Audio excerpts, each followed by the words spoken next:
Have you ever been haunted by an encounter? That person who appeared out of nowhere at the worst possible moment, and yet it felt undeniably inevitable, as if an invisible force in the universe pulled them directly into your path, leaving you with that spiritual ache, wondering if it's all just a cruel cosmic joke or a sign of your true destiny. That feeling is not your imagination. It is the first clue. The great psychoanalyst Carl Jung decoded this phenomenon, calling it synchronicity. He believed it was the universe's secret language, a hidden script showing you exactly who is meant for your journey and why. What if you could learn to read that script? In the next few minutes, I will reveal the undeniable signs the universe sends when it desperately wants you to be with someone. This isn't just a theory. This is a powerful key to finally understanding those connections that feel so profound they turn your world upside down. But before we unlock these life-changing secrets, I need to ask for your help. An incredible number of you find guidance in these videos but aren't subscribed, which means you risk missing the one message the universe needs you to hear next. So please, take 1 second to hit that subscribe button and activate the bell so you never miss a sign. And if you feel that some people are destined to cross our path, press the like button to send that energy out into the universe. Also, I want to see how far these powerful teachings are traveling. Let me know in the comments what part of the world you're watching from. It's truly inspiring to see how many souls we are connecting. Now, are you ready to stop questioning and start understanding? Because the universe is sending you a message. Let's find out what it is. There are people who arrive so unexpectedly in our lives that we don't even understand why, but we feel it. We feel that it's different, that this person has something to do with our story, even if we don't know what it is yet. Carl Jung believed that some people appear as true signs from the universe. They emerge to provoke us, to teach us, to remind us of who we are, or even to push us where we need to go. And the most curious thing is that this doesn't always happen in a pleasant way, you see? These connections don't always come with flowers, nor with the romanticism of movies. Often they come with an impact, with a shock. Sometimes it's someone who makes you question everything, who turns your world upside down, and at first you might even resist, thinking, why does this person bother me so much? Or why can't I stop thinking about them? But if you stop to observe, you'll notice there's something there that goes beyond appearance, personality, logic. It could be someone who touches an old wound of yours. It could be someone who reminds you of a part of yourself that you've forgotten, or someone who awakens something that was dormant inside you. That's why Jung said that these people are living mirrors. They reflect what exists inside of us, both what is beautiful and what still needs to be healed. And the craziest part is that often this encounter happens at a moment when you weren't even looking. You're living your life, focused on other things, thinking everything is under control. Then out of nowhere, bam, the person appears. It could be in a supermarket line, at a new job, on a random trip, or even on the internet. And suddenly that connection grabs you in a way you can't explain. It's as if the universe is saying, see this person. Pay attention, they are not here by chance. But how do you know if this encounter is really a sign or just another coincidence? That's where the small details come in, the signs, the repetitions, the dreams. You know when the same song starts playing everywhere you go, or when a specific word appears repeatedly in different ways in conversations, books, movies, social media. Sometimes we think it's just a coincidence, but is it really? Carl Jung used to say that the universe speaks to us, but it doesn't speak the way we speak to others. It communicates through symbols, through signs, through repetitions. And these signs aren't always obvious. They come subtly, like whispers. And if you're distracted, caught up in the rush of everyday life, you might even ignore them. But if you stop, breathe, and pay attention, you start to notice a pattern. Jung called this the symbolic language of the unconscious. And the most interesting thing is that These signs often appear right after a person enters our life. It's as if the universe were trying to confirm, yes, this person has a role in your journey. And it doesn't have to be anything too mystical. It could be a name you see everywhere, a conversation that seems like an answer to something you were feeling, or even a situation that repeats itself out of the blue. Sometimes the sign is in a detail that only you can perceive, because this language is intimate, it's unique. It's as if the universe speaks a language made just for you. And then, when you start to open up to this, everything changes. You start to see that there's more going on than your eyes can see. And what's more, you start to feel that there is a greater purpose behind certain encounters. Because these connections don't just appear to fill a void or bring companionship. They have a deeper function, to awaken us. But there is another channel through which the universe speaks to us. And this channel is even more mysterious, more symbolic, more intimate. I'm talking about dreams.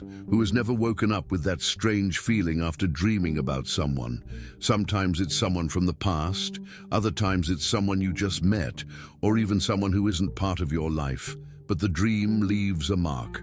Carl Jung believed that dreams are much more than random images created by the brain. For him, dreams are messages from the unconscious, a kind of bridge between what is hidden inside of us and what we need to see.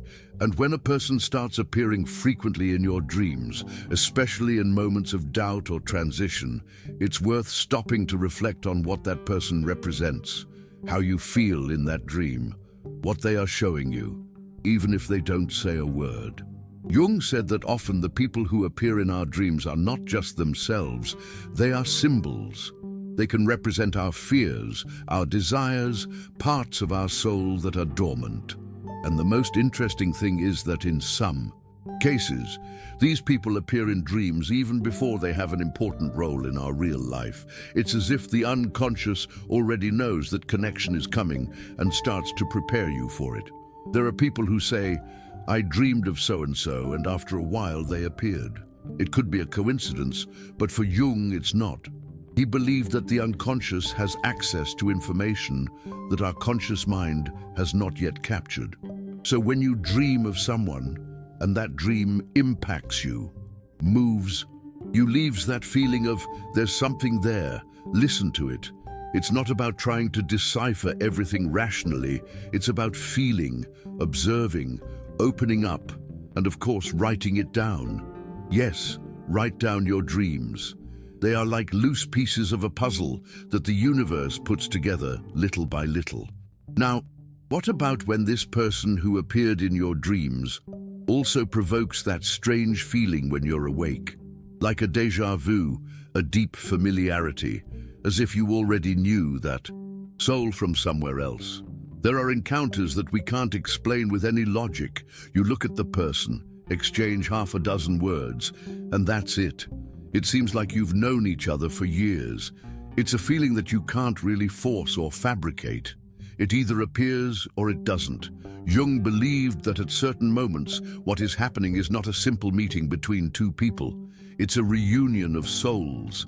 And no, this isn't talk from a soap opera, nor a canned phrase from social media. When we talk about the soul here, we are talking about something deep. That essence that goes beyond the name, the profession, the appearance. It's as if on an invisible level, you have already experienced something with that person. And maybe you have. Jung believed that the collective unconscious, this part of the mind that we all share, carries ancient records, things that cross time, that come from past generations, from previous lives, from experiences that left deep marks. And when you meet someone who awakens this ancient memory, the body feels it, the soul recognizes it. It can come as a feeling of peace, of belonging, or even as an inexplicable fear. Sometimes you feel like getting closer, sometimes you feel like running away, because these connections stir us in a different way. It's not about having similar hobbies, it's about energetic affinity. And there's more. Time seems to work differently in these encounters. Sometimes a 2-hour conversation seems more significant than a 10-year friendship. It's as if every word exchanged carries a weight, a surrender, an intimacy that didn't need to be built. It was already there. Jung called this the individuation process. When we begin to realize that some people come into our lives not to complete us, but to help us discover who we really are. But be careful, these connections, as beautiful as they may be, are not always light. And that's where the challenge lies. Because often, the true purpose of this reunion is not to give you comfort, it's to take you out of your comfort zone. It's to show you things that you might not have wanted to see, but you need to. When we hear about soulmates or soul connections, it's normal to imagine something light, beautiful, magical. But it's not always like that. Sometimes the soul that connects with yours doesn't come to give you affection. It comes to shake you up. Carl Jung had a very strong phrase about this. Important meetings are planned by the souls long before the bodies see each other. And you know what he meant by that? That some people enter our lives to activate something within us, and that something isn't always pleasant to look at. Sometimes it's an old pain, an insecurity you hide, a part of you that was ignored for years, and this person appears like a cruel mirror, reflecting everything you didn't want to face. They take you out of your comfort zone. They show you what hasn't been healed yet. They poke at your wounds, not out of malice, but because that is their role in your story. And this can be confusing, because at the same time you feel a deep connection, you also feel pain, confusion, resistance. You ask yourself, how can I feel something so strong for someone who destabilizes me so much? But the answer may lie right there. This person came to wake you up, to show you that you are ready to see what you didn't see before. And that's why these connections affect us so much. They don't feed the ego, they confront the ego. And here comes a very important point that Jung always emphasized, the shadow. The shadow is everything we repress, hide, pretend we don't feel. And these special people, these mirror souls, tend to illuminate exactly that.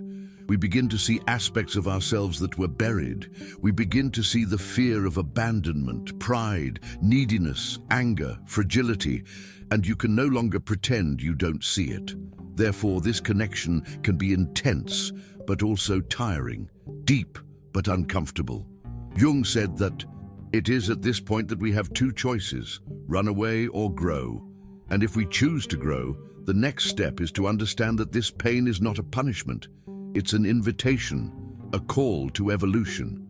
But how do you transform this pain into self-knowledge? How do you use this mirror to really see and accept yourself? When someone unintentionally shows you exactly where it hurts, it might seem cruel, but sometimes it's the first step for you to finally heal. Jung said that our relationship with others reveals our relationship with ourselves. And that's exactly why certain people touch us so deeply, because they reflect parts of ourselves that were forgotten, hidden, or simply unresolved. These connections, even when chaotic, have immense value. They show us what we still need to look at with more care, with more awareness. Let's take a very simple example. Imagine you meet someone who makes you feel insecure. You compare yourself, you feel small. Instead of blaming that person or running away from the situation, Jung would say, look inside. Where does this insecurity come from? What does it want to show you? And that's where the process begins. You start to understand that the pain isn't new. It has just been awakened now.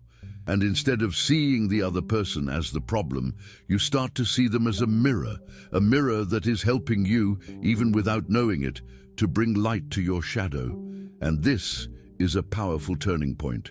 When you stop expecting the other person to change and start changing the way you see yourself. Jung called this process individuation, the path each person takes to become who they really are.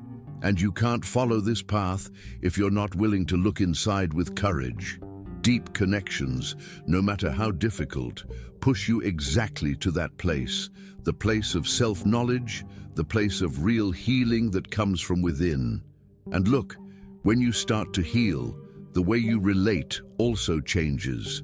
You stop looking for someone to complete you and start connecting with those who truly accompany you without needing to fill any void. Because by then, you've already learned to be enough for yourself, to accept yourself, to embrace yourself. And then, the love that comes from the outside is no longer a temporary relief. It becomes a mirror of the love you have already built within yourself. And here is the final, most painful, and most powerful truth you need to understand. What if I told you that the connection you thought was meant to last forever actually had a sacred temporary mission? According to Carl Jung, its value was never about how long it lasted, but how deeply it transformed you. That person who awakened you in ways no one had before wasn't meant to be your final destination. They were the catalyst, the intense force sent to push you to a new level of consciousness. Their departure was not a rejection. It was their final, most profound gift to you, the chance to become whole on your own, armed with the lessons they awakened in you. They were a comet sent to illuminate your path, and while the comet disappears, the light it left behind is now yours to keep forever. When you finally understand this, the pain of the end magically transforms into a deep, powerful gratitude. Gratitude for the growth, the feeling, the evolution. To anchor this truth in your soul, I want you to do one powerful thing for me right now. In the comments below, write the single word, grateful, if you now see the true purpose behind a connection that had to end. And if this message has given you clarity, then you were meant to find this channel. An incredible number of people who have breakthroughs with our content are not subscribed, and they risk missing the very next sign the universe sends them. Don't let that be you. Take a second to hit subscribe and ring the bell so we can continue this journey together. Press the like button if you feel this shift within you, confirming to the universe that you are ready for what's next. Because knowing why someone left is only half the secret. The next step is knowing how to recognize the one who is meant to stay, and the signs for that are even more powerful. Remember, the universe never makes a mistake. Their leaving was simply a sign that you are now ready to receive something new, something more aligned with the magnificent person you have just become.